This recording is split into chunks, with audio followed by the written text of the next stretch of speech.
अगर आपने कभी भारत के अर्जुन टैंक के बारे में सुना है तो शायद उसके साथ साथ नफरत भी सुनी होगी। आलोचक अमेरिका से लेकर यूरोप, चीन और यहाँ तक कि रूस तक सब एक ही स्क्रिप्ट पढ़ते नजर आते हैं। कहते हैं अर्जुन टैंक में सुरक्षा कम है, सेंसर पुराने हैं, सिस्टम्स में खामियां हैं। उन्होंने हर तरह से कोशिश की है कि अर्जुन को नाकाम बताया जाए। और सबसे बुरी बात यह है कि कई भारतीय भी उनकी बातों पर यकीन कर लेते हैं। लेकिन जरा सोचिए, क्यों? आखिर पूरी दुनिया क्यों इतनी जुनूनी है एक ऐसे टैंक को बदनाम करने में जिसे वो लोग खुद गैरजरूरी बताते हैं? उन्हें डर किस बात का है? इस वीडियो में हम आपको दिखाएंगे कि असल में अर्जुन की आलोचना क्यों की जाती है, अर्जुन की असली ताकत क्या है, और बोनस में हम उनके टैंकों पर भी रोशनी डालेंगे।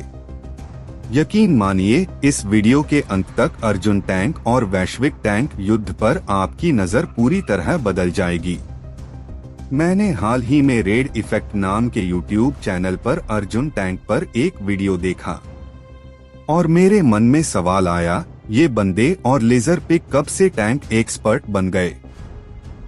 इनकी बातें सुनकर तो लगता है जैसे हर मॉडल इनके गैरेज में खड़ा हो। एक बार तो उसने अर्जुन के फ्रंट आर्मर पर इतनी बकवास की कि सुनकर हंसी आ गई।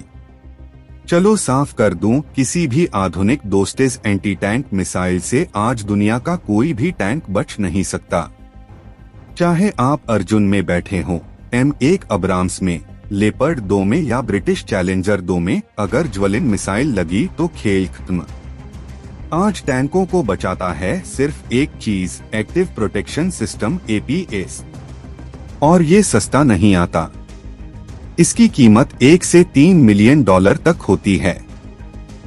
तो असली सवाल ये है, लोग ये झूठ क्यों फैला रहे हैं? उन्हें अर्जुन से इतनी तकलीफ क्यों है? अब जरा उनकी मशीनों पर नजर डालिए। हमेशा यही कहा गया कि दुनिया का सबसे बेहतरीन टैंक है M1 अब्राम्स। हॉलीवुड की फिल्मों में इसे रूसी टैंकों, एलियन इन्वेडर्स, यहाँ तक कि ट्रांसफॉर्मिंग रोबोट्स से लड़ते दिखाया जाता है, जैसे ये कोई अजय सुपर वेपन हो। लेकिन फिर रूस यूक्रेन युद्ध आया और कुछ अजीब हुआ। वहीं T-72 जो इराक में अब्राम्स के सामने टूट रहे थे, अब यूक्रेनी अब्राम्स से सीधे भिड़ रहे थे और टक्कर बराबरी की थी। इतना ही नहीं, कई मौकों पर एक साधारण T-72 ने स्टैंडर्ड एफ्स राउंड से अब्राम्स के फ्रंट आर्मर को भेद दिया और पूरे क्रू की मौत हो गई। अमेरिका ने अपनी इज्जत बचाने की कोशिश की और कहा कि यूक्रेन को दिए गए अब्राम्स में डिप्लीटेड यूरेनियम आर्मर नहीं था। लेकिन साफ है, रूस के T-72 के पास भी यूरेनियम कोर राउंड्स नहीं थे। सच यही है, चाहे अब्राम्स हो या कोई और, एक यूरेनियम कोर एफ्स राउंड से वो ध्वस्त हो सकता है। कभी $200 का ड्रोन काम कर जाता है, कभी मोलोटोव कॉकटेल ही काफी होता है। इजराइल के मेरकावा टैंक को देख लीजिए, कभी सबसे सुरक्षित कहे जाने वाले ये टैंक अब गाजा में साधारण RPG से उड़ाए जा रहे हैं। ब्रिटेन का चैलेंजर 2 कीचड़ में फंस गया और पूरे नाटो का मजाक बन गया। जर्मनी का लेपर्ड 2 रूस के कॉर्नेट एंटी टैंक मिसाइल से ध्वस्त हुआ। रूस का T-90 उसे अमेरिका के M2 ब्रैडली ने 25 mm तोप से 10 मिनट तक गोलियां बरसाकर खत्म किया। मतलब साफ है, अगर पश्चिमी टैंक असली जंग में बुरी तरह ध्वस्त हो रहे हैं तो फिर मीडिया सिर्फ अर्जुन का मजाक क्यों उड़ाता है? क्योंकि वे नहीं चाहते कि भारत अपनी रक्षा इंडस्ट्री पर खड़ा हो पाए। सच्चाई ये है कि अर्जुन को बदनाम करने के पीछे एक ही वजह है, भारत को विदेशी हथियारों पर निर्भर बनाए रखना। भारत एक सोने की खान है विदेशी हथियार विक्रेताओं के लिए। अगर अर्जुन और अन्य भारतीय टैंक सफल हो गए तो ये अरबों डॉलर का बाजार उनके हाथ से निकल जाएगा। दुर्भाग्य से भारत का मीडिया उतना आक्रामक और मजबूत नहीं है जितना पश्चिम का। इसलिए बहुत कम आवाजें हैं जो भारत की सैन्य प्रगति का बचाव करती हैं। अब जरा देखते हैं अर्जुन की असली कहानी। अर्जुन टैंक की शुरुआत 1972 में हुई थी। यह सिर्फ रक्षा परियोजना नहीं थी, यह भारत की आत्मनिर्भरता और ताकत का बयान था। कई दशकों की मेहनत के बाद अर्जुन मार्क 1 और फिर उससे भी उन्नत अर्जुन मार्क 1 तैयार हुआ। अर्जुन मार्क 1 में है 120 mm की शक्तिशाली तोप, automated fire control, explosive reactive armour, anti tank missile क्षमता और अत्याधुनिक सेंसर सिस्टम। कागज पर ये कई पश्चिमी टैंकों के बराबर बल्कि कई मामलों में उनसे आगे हैं। लेकिन हैरानी की बात यह है, अब तक सिर्फ 124 अर्जुन मार्क 1 और 118 अर्जुन मार्क 1 ही बनाए गए। क्यों? क्योंकि अर्जुन का सबसे बड़ा कमजोर बिंदु रहा है इंजन।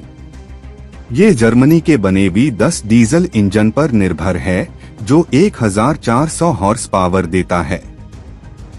लेकिन शुरुआती मॉडल में इंजन पुराने थे और जर्मनी ने समय पर सप्लाई भी नहीं की। क्या ये सिर्फ लापरवाही थी या एक सोची समझी चाल? सोचिए, बार बार की देरी, बढ़ती लागत और फैलता अविश्वास। धीरे धीरे भारत की सरकार ने अपने ही टैंक पर भरोसा खोना शुरू कर दिया। लेकिन अर्जुन अकेला शिकार नहीं है।